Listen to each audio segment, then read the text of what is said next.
guys, it's Jason again. We're back here with part 2 of my the work that I'm doing on my KingQuad, which is the replacing a couple shims and gaskets that hold the cam chain sprocket in the head. As you can see here, the engine looks quite wet, which is just antifreeze leaking out when the engine's running. So got to fix that. And the main problem here is that we got to take all the electronics apart and a couple, the foot rests here, got to drain the antifreeze. We're going to have to slide this differential back and pull the drive shaft out of the coupler there. And then the same thing here, disconnect this differential from the frame and slide it forward, and that way I'm going to be able to pull the drive shaft out. So that will release the engine from the rest of the drivetrain components. And then we have one bolt here and one bolt here that hold the engine in place. Also, I'll have to remove the 2 bolts for the exhaust pipe. Finish removing the air box and the throttle body inside there.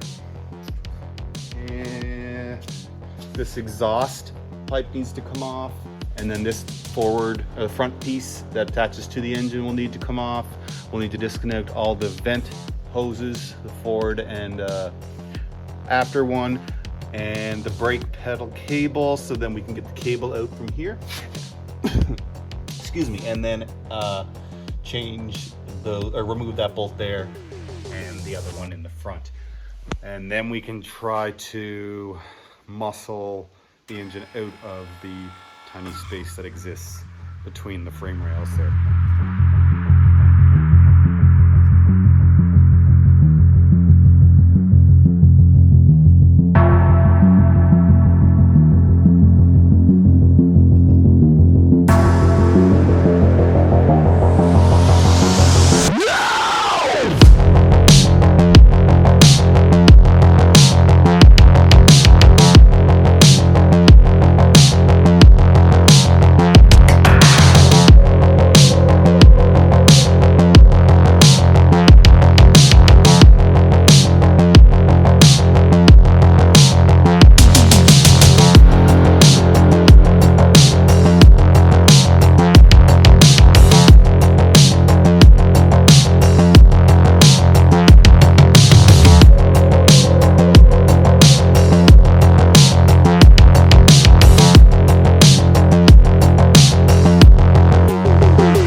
So now that we got the engine out, we need to take the head apart. Only the top layer basically. So what we're going to do is release the cam chain tensioner, and then we'll take these 4 bolts off, which then we can get the cover off. This is the bolt that's leaking, so we need to remove the tension on the chain, so then the tension is off this shaft here, and then we can safely take it out to put the shims in.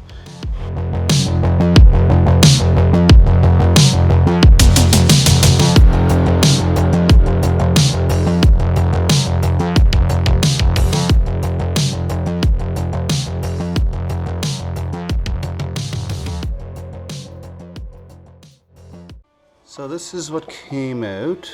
We got a shim and this copper washer, which I don't know if you can see, there's some shredding that's gone on. Yeah, this is the shim and this is the gaskets. So what happens to go here? This one has to go on this side, but I only can slide the shaft in from this way, and there's very little space in the crack there to hold it, so I'm hoping that this will work.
So that's about all we can do for today. Now that I have a new problem, a little bit of a stripped bolt here. So I'm going to do, I've already run a tap down through it.